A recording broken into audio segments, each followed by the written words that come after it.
بسم اللہ الرحمن الرحیم۔ حضرت سیدنا ابو ذر رضی اللہ عنہ سے مروی ہے، نبی رحمت صلی اللہ علیہ وآلہ وسلم نے ارشاد فرمایا، میں ایک آیت جانتا ہوں، اگر تمام لوگ اس پر عمل کر لیں تو وہ ان سب کے لیے کافی ہے۔ صحابہ کرام رضوان اللہ علیہم اجمعین نے عرض کی، یا رسول اللہ صلی اللہ علیہ وسلم وہ کون سی آیت ہے؟ تو آپ نے ارشاد فرمایا، بسم اللہ الرحمن الرحیم، وَمَن يَتَّقِ اللَّهَ يَجْعَل لَّهُ مَخْرَجًا وَيَرْزُقْهُ مِنْ حَيْثُ لَا يَحْتَسِبُ وَمَن يَتَوَكَّلْ عَلَى اللَّهِ فَهُوَ حَسْبُهُ إِنَّ اللَّهَ بَالِغُ أَمْرِهِ قَدْ جَعَلَ اللَّهُ لِكُلِّ شَيْءٍ قَدْرًا۔ مفہوم اس آیہ کریمہ کا کچھ اس طرح ہے، اور جو اللہ سے ڈرتا ہے وہ اس کے لیے ہر رنج اور تکلیف سے نکلنے کی راہ پیدا فرما دیتا ہے، اور اسے وہاں سے روزی دیتا ہے جہاں سے اس کا گمان بھی نہ ہو، اور جو اللہ پر بھروسہ کرتا ہے تو وہ اس سے کافی ہے۔ بے شک اللہ اپنا کام پورا کرنے والا ہے، بے شک اللہ نے ہر شے کے لیے اندازہ مقرر فرما رکھا ہے۔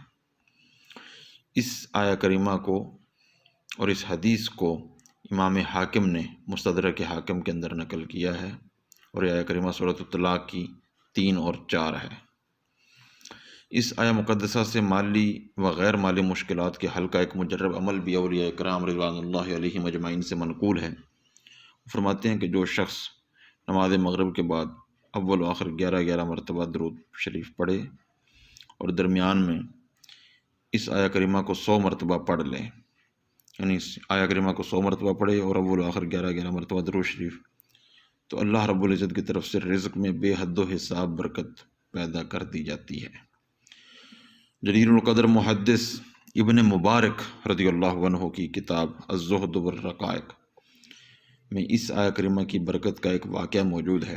سیدنا حسن بصری رضی اللہ عنہ فرماتے ہیں، ایک شخص سیدنا امیر المومنین عمر فاروق رضی اللہ عنہ کے دروازے پر ایسا بیٹھا کہ جب بھی سیدنا عمر فاروق رضی اللہ عنہ گھر سے باہر آتے تو وہ گھر کے باہر ہوتا۔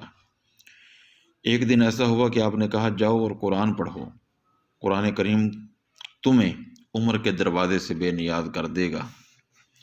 تو وہ آدمی چلا گیا اور قرآن پڑھنا شروع کر دیا۔ تو اس کے بعد حضرت عمر نے کبھی اس سے اپنے دروازے پر نہیں دیکھا۔ اچانک ایک دن حضرت عمر کی اس پر نظر پڑی تو آپ نے اس سے بلایا اور کہا کہ کیا ہو گیا ہے، آپ ہمارے پاس آتے ہی نہیں ہیں؟ تو کہنے لگا، امیر المومنین، آپ نے مجھے خود ہی تو حکم دیا ہے کہ قرآن پڑھو، وہ تمہیں عمر کے دروازے سے بے نیاز اور غنی کر دے گا۔ تو میں نے قرآن پڑھنا شروع کیا تو قرآن نے واقعتاً عمر کے دروازے سے بے نیاز کر دیا ہے۔ تو آپ نے پوچھا، تم نے قرآن میں سے کیا پڑھا ہے؟ تو اس نے یہی آیات پڑھ کر سنا دی، یعنی وَمَن يَتَّقِ اللَّهَ يَجْعَل لَّهُ مَخْرَجًا وَيَرْزُقْهُ مِنْ حَيْثُ لَا يَحْتَسِبُ۔ اللہ رب العزت ہمیں بھی اس آیہ کریمہ پر عمل کرنے کی توفیق نصیب فرمائے اور اس کی برکات سے مستفید ہونے کی توفیق نصیب فرمائے۔